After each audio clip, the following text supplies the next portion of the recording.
Hello friends, welcome to Pooja சமையல். இன்றைக்கி நம்ம கிச்சனில் பார்க்க போகிறது சூப்பரான ஒரு ஸ்நாக்ஸ் ரெசிபி தான். வாங்க பார்க்கலாம்.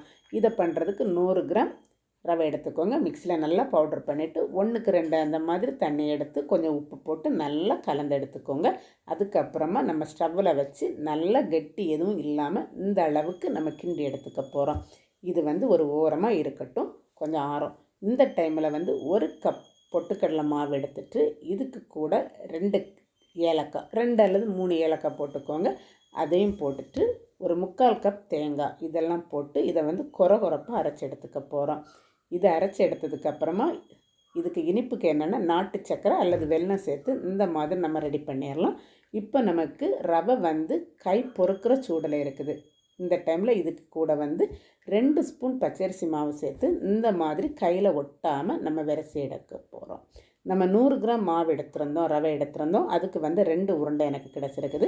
இப்போ இந்த மாவை நம்ம தேய்ச்சி எடுத்துக்க போகிறோம். தேய்க்கிறதுக்கு முன்னாடி கொஞ்சமாக அந்த கல்லில் எண்ணெய் போட்டுட்டு அதுக்கப்புறமா எடுத்த மாவை இந்த மாதிரி நம்ம தேய்ச்சி எடுத்ததுக்கப்புறமா எடுத்த பூரணத்தை இதில் வச்சிடலாம். வச்சு நிதானமாக நம்ம இதை உருட்டி எடுத்துக்க போகிறோம்.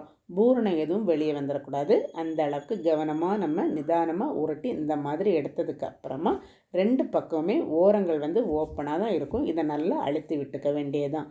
அழுத்தி விட்டுட்டு இட்லி பாத்திரத்தில் நம்ம 2 பீஸையும் வேக வச்சு எடுத்துக்க போகிறோம்.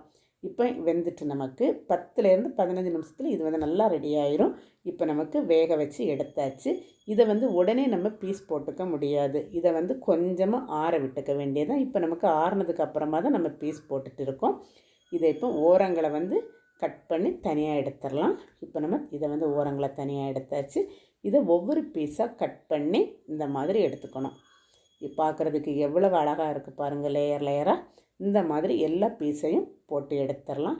இந்த ஸ்வீட் ரெசிபி உங்களுக்கு பிடிச்சதுன்னா லைக் பண்ணுங்கள், ஷேர் பண்ணுங்கள், கமெண்ட் பண்ணுங்கள். மறக்காம